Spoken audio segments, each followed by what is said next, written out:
En la presencia del Señor con gratitud y alza tu voz con jubileo. Bueno, se ha contestado las preguntas sobre 1 Timoteo capítulo 1. Ahora podemos proceder a nuestro estudio en el capítulo 2. En este capítulo vamos a ver dos temas muy importantes. Primeramente, en los versículos 1 al 8, estaremos estudiando enseñanzas importantes acerca de la oración. Y luego, en los versículos 9 al 15, estaremos estudiando acerca de la conducta de la mujer cristiana. Pero primeramente, en los primeros 8 versículos, trataremos el tema de la oración. En el primer versículo, el apóstol Pablo nos revela 4 actitudes esenciales en la oración. Hay 4 palabras mencionadas aquí en este primer versículo que revelan 4 actitudes fundamentales que debemos nosotros tener cuando oramos a Dios. El texto dice: exhorto ante todo a que se hagan rogativas, oraciones, peticiones y acciones de gracias por todos los hombres. Primeramente veo la actitud esencial de la humildad en la palabra rogativas. Rogamos porque sentimos la necesidad de ayuda de otra persona. Rogar es pedir porque sentimos la necesidad de que otro nos ayude. Así que en la rogativa estamos manifestando nuestra humildad, en este caso, ante Dios. Luego veo la reverencia o la adoración en la palabra oración, que es sencillamente hablar con Dios. Y cuando hablamos con Dios, naturalmente, manifestamos cierta reverencia y rendimos adoración a Dios. Luego, veo la importancia de la confianza en la palabra peticiones, que se refiere a una conversación íntima en la cual uno puede pedir favores con confianza. Así que es importante que confiemos en Dios, que sintamos confianza con el Señor, la confianza de pedir favores a Dios y seguridad que recibiremos respuesta. Y finalmente, la gratitud. Las acciones de gracias manifiestan la gratitud que tenemos para con Dios por las bendiciones que Él nos ha dado.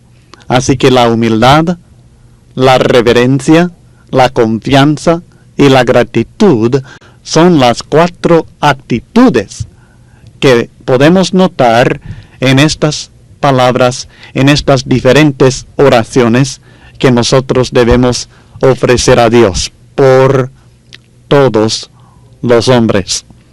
Así que, naturalmente, rogativas, oraciones, peticiones y acciones de gracias tienen referencia a nuestra comunicación con el Padre.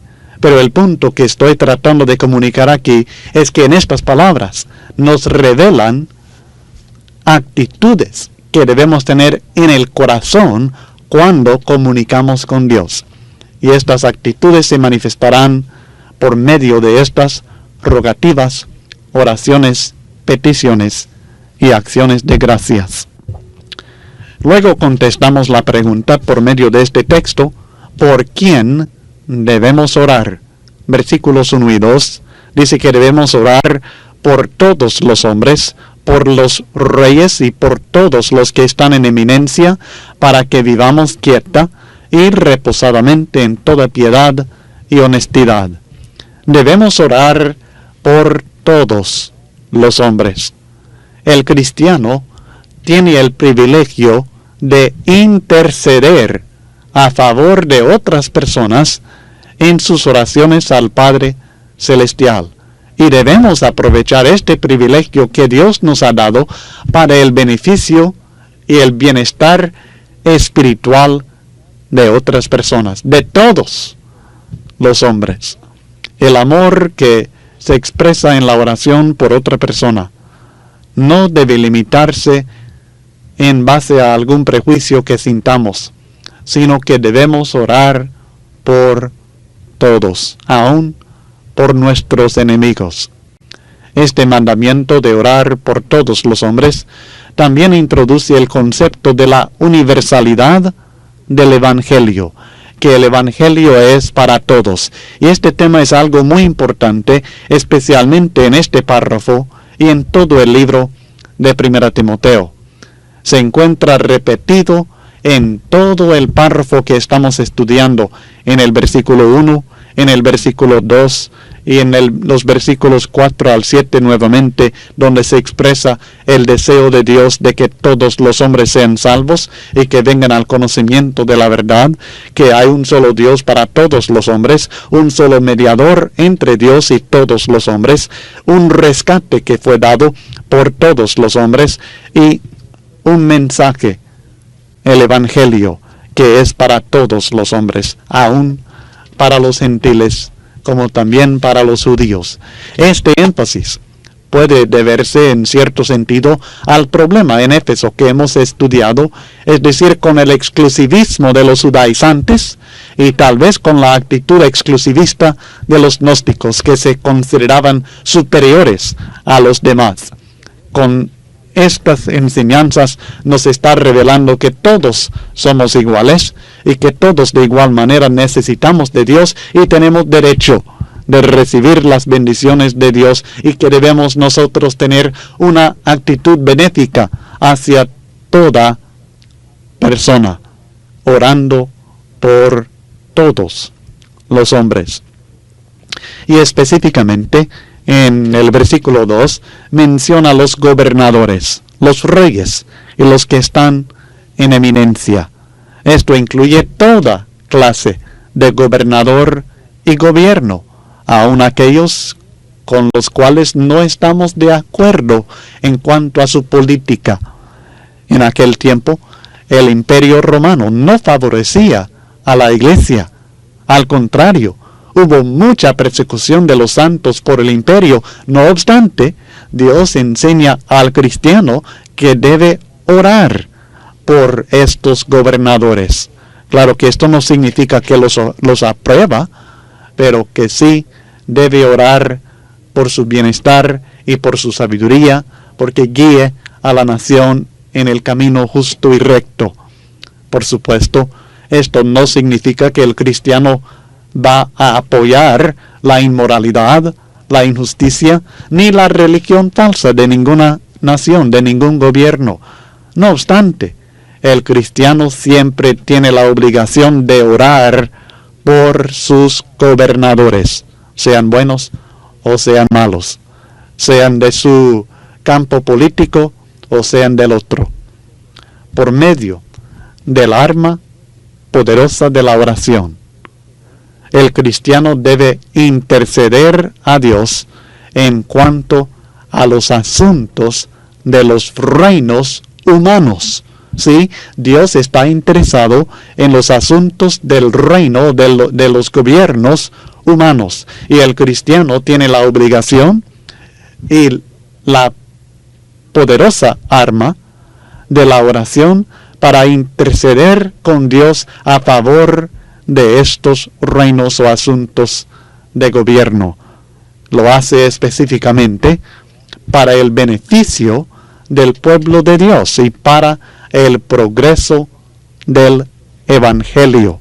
No es para lograr fines políticos, ni mezquinos, ni personales, sino para el beneficio de la Iglesia y el beneficio del progreso del Evangelio de Cristo. Y esto es algo que estaremos considerando un poquito más adelante en más detalle. No debemos suponer que orar sea poco.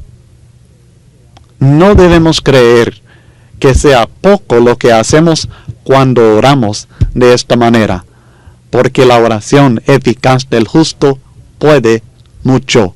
Santiago 5 y el versículo 16. Esta es la única intervención política que Dios exige para su pueblo. Hay que cumplir este deber de orar por los gobernadores. Es un deber religioso, civil, que el cristiano debe cumplir fielmente. Es de primordial importancia. Dice el apóstol Pablo, exhorto ante todo que hagan esto, que oren, que hagan rogativas, oraciones, peticiones, acciones de gracias por todos los hombres y especialmente por los reyes y todos los que están en eminencia. Pero ¿para qué debemos orar específicamente? En el versículo 2 dice que debemos orar por ellos para que vivamos quieta y reposadamente en toda piedad y honestidad. O sea que debemos orar para tener paz. La palabra quieta significa la tranquilidad que proviene de afuera de uno. Es una condición en la cual uno vive. Pero la palabra reposadamente significa la tranquilidad que proviene de adentro de uno mismo. Y no es una condición en la cual uno vive, sino que es una disposición o actitud con la cual uno vive.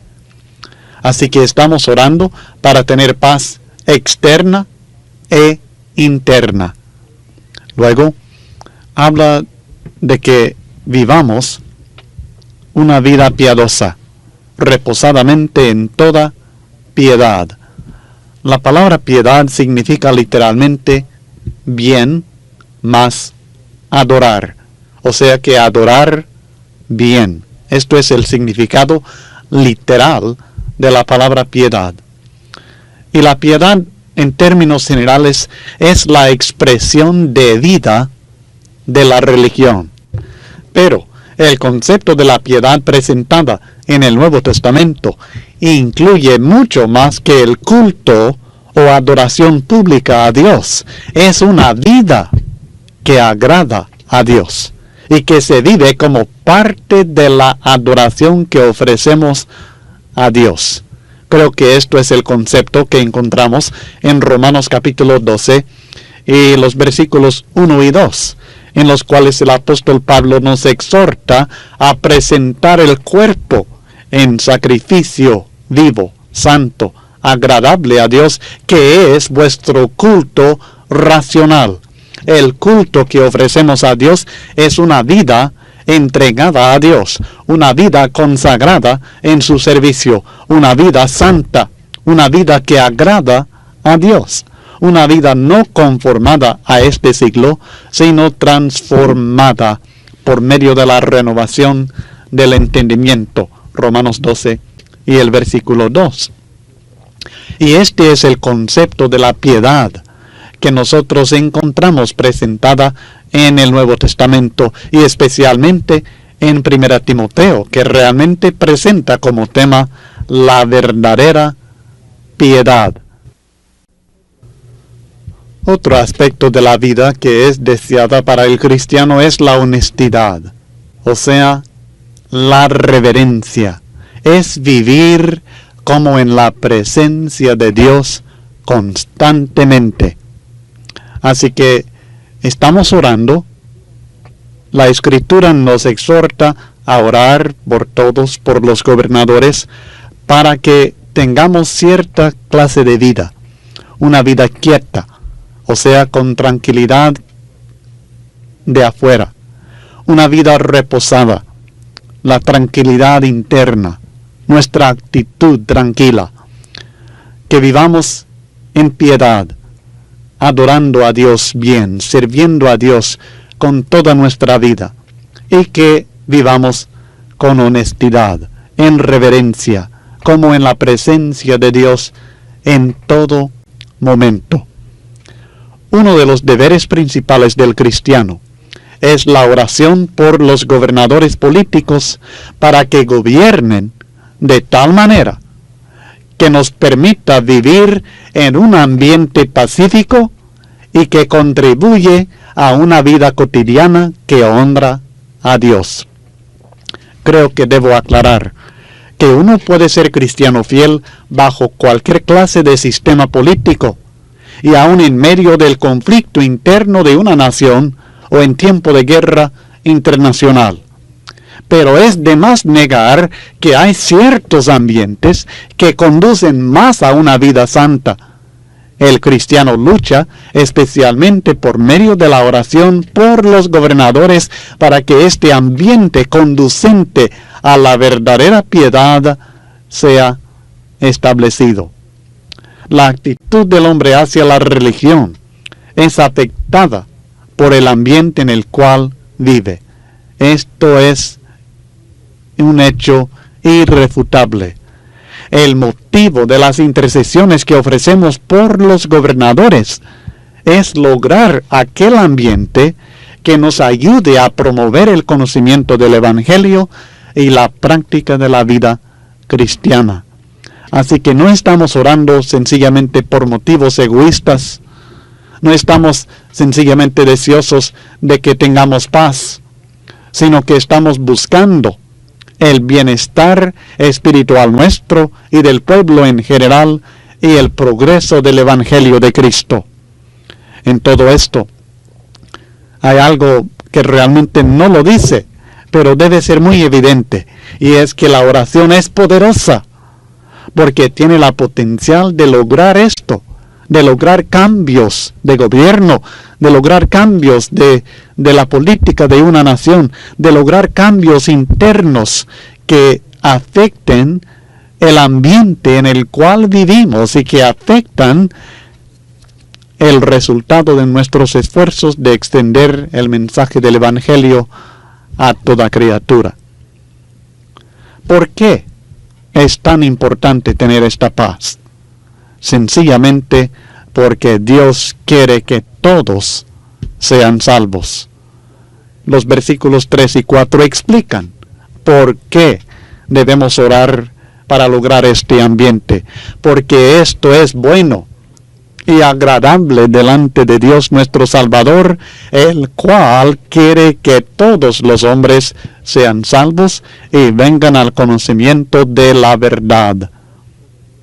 El propósito de Dios ha sido siempre y sigue siendo salvar a toda persona. Por este motivo Pablo lo identifica como Dios nuestro Salvador desde el primer versículo de esta carta. Este concepto coincide totalmente con otras enseñanzas que encontramos en el Nuevo Testamento, que Dios desea la salvación de todos. Dios ha dado a su Hijo unigénito para que todo aquel que en Él cree no se pierda, mas tenga vida eterna. Juan 3 y el versículo 16. El Señor no quiere que ninguno perezca, sino que todos procedan al arrepentimiento. 2 Pedro capítulo 3 y el versículo 9, y muchos otros textos que encontramos en la Biblia. Esta enseñanza contradice la teoría falsa de la predestinación de ciertas personas por Dios para la condenación.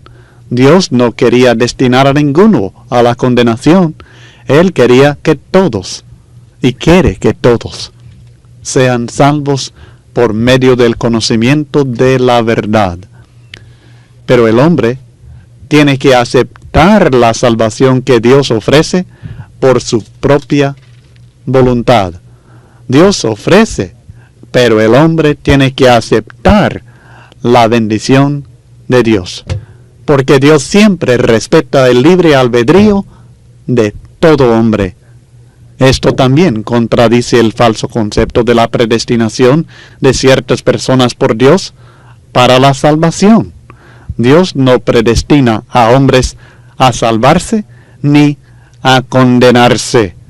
Dios desea que todos sean salvos. Él quiere que todos los hombres sean salvos, pero ellos tienen que venir. Y la salvación depende primeramente de conocer la verdad.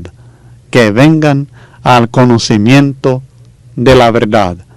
Esta verdad de Dios es la que nos libra del pecado. Jesucristo dijo a los judíos que habían creído en Él: si permaneciereis en mi palabra, conoceréis la verdad, y la verdad os hará libres. Juan 8, versículos 31 al 32. Pero no basta conocer la verdad, también debemos obedecerla. Purificamos el alma por medio de la obediencia a la verdad. 1 Pedro capítulo 1 y el versículo 22. Así que este es el plan de Dios, salvar al hombre por medio del conocimiento de su verdad.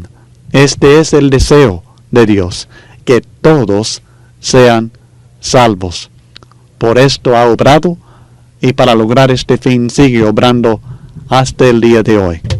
Y Él quiere que tengamos paz, que vivamos una vida quieta, reposada, piadosa, honesta, para que en este ambiente y por medio de esta influencia cristiana, muchas personas se salven. Luego en los versículos 5 al 7, encontramos al único mediador en la oración. El texto dice, versículos 5 al 8, porque hay un solo Dios y un solo mediador entre Dios y los hombres, Jesucristo hombre, el cual se dio a sí mismo en rescate por todos, de lo cual se dio testimonio a su debido tiempo. Primeramente, quiero que veamos un resumen de la enseñanza que hemos encontrado en este capítulo. Primeramente, debemos orar por todos los hombres. Segundo, la salvación que Dios ofrece es para todos los hombres. Ahora en este texto encontramos la verdad que hay un solo Dios de todos los hombres, y hay un solo mediador entre Dios y todos los hombres. Hay un solo rescate que fue pagado por todos los hombres, pagado por supuesto por Cristo Jesús al dar su vida por nosotros. Y toda esta enseñanza se reúne bajo el tema de la oración. Debemos orar por todos para que tengamos un ambiente pacífico. Esto agrada a Dios porque Él quiere que todos sean salvos por medio del conocimiento de la verdad. Y la importancia de todo esto se nota al considerar que hay solamente un Dios verdadero para todos y que Cristo Jesús además es el único mediador por el cual todos pueden llegar a Dios. Y esto mismo es lo que nosotros anunciamos cuando predicamos el Evangelio. Ahora, esto es lo que hemos estudiado en este capítulo y todo está vinculado y todo relacionado con la oración. No son temas independientes lo que hemos estado viendo, sino todo relacionado con la oración y el deseo de Dios de salvar a todos los hombres en Cristo Jesús. Hay un solo Dios sobre todos los hombres. Todos deben sus vidas al mismo Creador. No hay dos que han creado. No hay un creador para ciertas personas y otro para otras personas. Es el mismo Creador a quien debemos la vida todos nosotros. Además, todos tendrán que responder al mismo juez. Todos tendremos que entregar cuentas al mismo juez en el día final. Por tanto, todos debemos servir al mismo Dios, el Dios único, nuestro Padre Celestial. Además, hay un solo mediador, dice el texto. Ahora, mediar significa estar parado entre dos personas, estar en medio de dos individuos. Aquí tenemos a Dios y al otro lado tenemos a los hombres. En medio tenemos a Cristo. Dios es aquel que ha sido ofendido por nuestros pecados. Al otro lado, al otro extremo, tenemos a los hombres que son los ofensores, los que hemos ofendido a Dios. En medio del ofendido Dios y de los ofensores, los hombres, encontramos a Cristo, el mediador. Este es el concepto presentado de que Él es el único que está en medio entre nosotros y Dios. Esto excluye a cualquier otro mediador como los santos de la Iglesia Católica Romana, María, o aún los sacerdotes católicos. No hay nadie que tenga derecho, ni que debemos nosotros permitir que sea mediador, que esté parado entre nosotros, en medio de nosotros y Dios. Es importante, en relación a esto, entender la diferencia entre interceder y mediar, porque muchos confunden estos dos conceptos. Por cierto, muchas personas creen que son idénticos, no lo son. Hay muchos intercesores, pero hay solamente un mediador. Interceder es ayudar al lado de uno. Mediar es estar en medio de dos. Interceder, ayudar al lado de uno. Mediar es estar en medio de dos. El cristiano puede interceder por otra persona, pidiendo que Dios le conceda alguna bendición especial. Esto es algo que aquí en este mismo contexto tenemos la exhortación a que debemos orar, hacer peticiones por todos los hombres. Esto es interceder. Es una manera en que nos ayudamos unos a otros, pero ninguno de nosotros no podemos mediar entre Dios y otro hombre. Solamente Jesucristo está capacitado para tal obra. Sí, es verdad que Jesucristo es el único mediador entre Dios y los hombres. Y esto significa que si nosotros queremos llegar a Dios, si queremos comunión con Dios, si queremos acercarnos a Dios, lo podemos hacer únicamente por medio de Jesucristo. Él es el mediador. Es por medio de Él que nosotros podemos llegar al Padre. Jesús dijo: yo soy el camino y la verdad y la vida. Nadie viene al Padre sino por mí. Juan capítulo 14 y el versículo 6.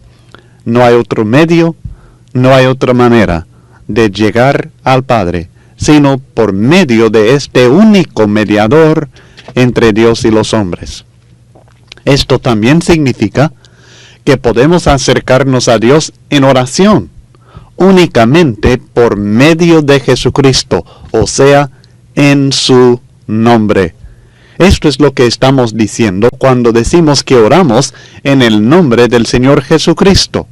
Reconocemos que no tenemos derecho nosotros de acercarnos directamente a Dios, sino que lo hacemos por medio de Jesús, en su nombre.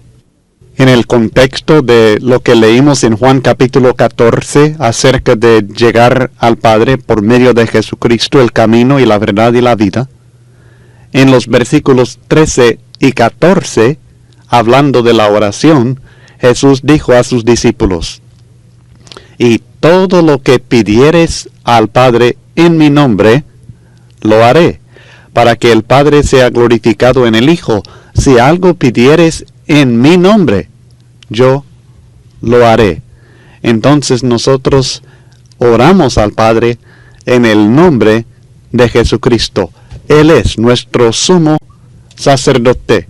Él es nuestro mediador, en otras palabras. Es por medio de Él que nosotros podemos llegar a Dios con confianza. En Hebreos capítulo 10, versículos 19 al 22, la Biblia nos dice: así que, hermanos, teniendo libertad para entrar en el lugar santísimo, o sea, en la presencia de Dios mismo, en la presencia de Dios delante de su trono en el cielo, teniendo libertad para entrar ahí por la sangre de Jesucristo, por el camino nuevo y vivo que Él nos abrió a través del velo, esto es, de su carne.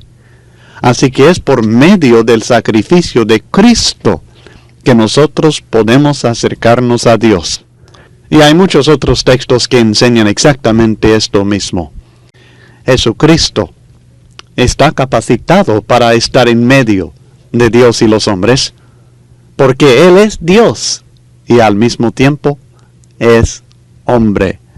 Jesucristo, hombre, es el único mediador entre Dios y los hombres, dice el apóstol Pablo, aquí en el texto en 1 Timoteo capítulo 2 y el versículo 5. Lo identifica como hombre para capacitarse como mediador entre Dios y los hombres. Jesucristo se hizo hombre y se dio a sí mismo en rescate por los hombres. La encarnación del Verbo de Dios, la encarnación del Cristo y su sacrificio por nosotros hacen que Él sea capaz de ser mediador entre Dios y los hombres. Este mediador único y perfecto es también el rescate, nuestro rescate, pagado para redimirnos a nosotros. El versículo 6 de 1 Timoteo capítulo 2 dice, el cual se dio a sí mismo en rescate por todos, de lo cual se dio testimonio a su debido tiempo. Cristo se dio voluntariamente por nosotros, se dio a sí mismo. Su vida no le fue quitada, Él la dio voluntariamente. Él enfatiza esto en el Evangelio según Juan y en el capítulo 10, hablando de la autoridad que tenía, la potestad suya aún de entregar su vida. En Juan capítulo 10 y el versículo 18 dice, nadie me la quita, sino que yo de mí mismo la pongo. Tengo poder para ponerla y tengo poder para volverla a tomar. Este mandamiento recibí de mi Padre. Juan capítulo 10 y el versículo 18. Así que Él no perdió su vida, sino que entregó su vida. Se dio a sí mismo un sacrificio totalmente voluntario. Él podía haberse quedado en la gloria eterna con el Padre Celestial, pero no lo hizo, sino que abandonó aquella gloria, se humilló a sí mismo, siendo en forma de Dios, no estimó el ser igual a Dios como cosa a que aferrarse, Filipenses 2:6, sino que se despojó a sí mismo, tomando forma de siervo hecho semejante a los hombres, y estando en la condición de hombre, se humilló a sí mismo, haciéndose obediente hasta la muerte y muerte de cruz. Así que la muerte de Jesucristo era totalmente voluntaria. Se dio a sí mismo.